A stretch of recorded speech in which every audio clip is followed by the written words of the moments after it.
Hello friends, அனைவருக்கும் வணக்கம். இப்போ நம்ம எங்கே வந்திருக்கோம்னு பார்த்தீங்கன்னா திருவண்ணாமலைக்கு தான் வந்திருக்கோம். இது பார்த்திங்கன்னா வெள்ளிக்கிழமை அன்னைக்கு பௌர்ணமி அன்னைக்கு எடுத்த வீடியோ தான்.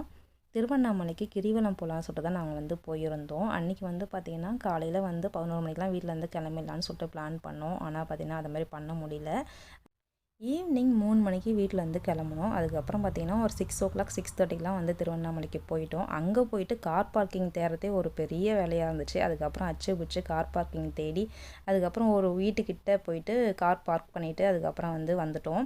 அங்கேருந்து நடந்து அதுக்கப்புறம் ராஜகோபுரத்தாண்ட கற்பூரம் ஏற்றலான்னு பார்த்தா முன்னாடி போகவே முடியல. அதுக்கப்புறம் சரி முடிச்சுட்டு கற்பூரம் ஏற்றிக்கலாம் அப்படின்னு சொல்லிட்டு நாங்கள் அங்கேருந்து கிரிவலத்தை ஸ்டார்ட் பண்ணிட்டோம். எல்லா கோவில்லையுமே செம்ம கூட்டம். அதுக்கப்புறம் நாங்கள் வெளியவே இருந்து கற்பூரம் ஏற்றிட்டு சாமி கும்பிட்டுட்டு அதுக்கப்புறம் கிரிவலம் அப்படியே கண்டினியூ பண்ணிட்டோம். நாங்கள் ஏற்கனவே ஒரு நார்மல் டேஸில் எல்லா கோவிலுக்குமே போயிருக்கோம். எல்லா கோவிலுக்கும் போயிட்டு சாமிலாம் பார்த்துட்டு வந்திருக்கோம். அதனால் நாங்கள் கிரிவலம் மட்டும் இப்போ போய்க்கலாம் அப்படின்னு சொல்லிட்டு கிரிவலத்தை நாங்கள் அப்படியே கண்டினியூ பண்ண ஆரம்பிச்சிட்டோம்.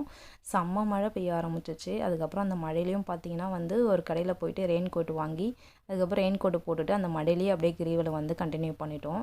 எல்லா மக்களுமே அப்படி தான் பண்ணாங்க. யாருமே மழைக்காகலாம் ஒதுங்கி நிற்கலை. எல்லாருமே கொடை பிடிச்சிட்டு போகிறவங்க போனாங்க. அதுக்கப்புறம் ரெயின் கோட் வாங்கி போட்டுட்டு போகிறவங்க போனாங்க. அது முதல்ல கிரிவலம் எல்லாருமே கண்டினியூ பண்ணிட்டு தான் இருந்தாங்க. ராஜகோபுரத்துக்கிட்டே கிரிவலம் முடிச்சுட்டு அதுக்கப்புறம் ராஜகோபுரத்தையும் தரிசனம் பண்ணிவிட்டு சாமி கும்பிட்டு அதுக்கப்புறம் கிளம்பிட்டோம். ஓம் நமச்சிவாய.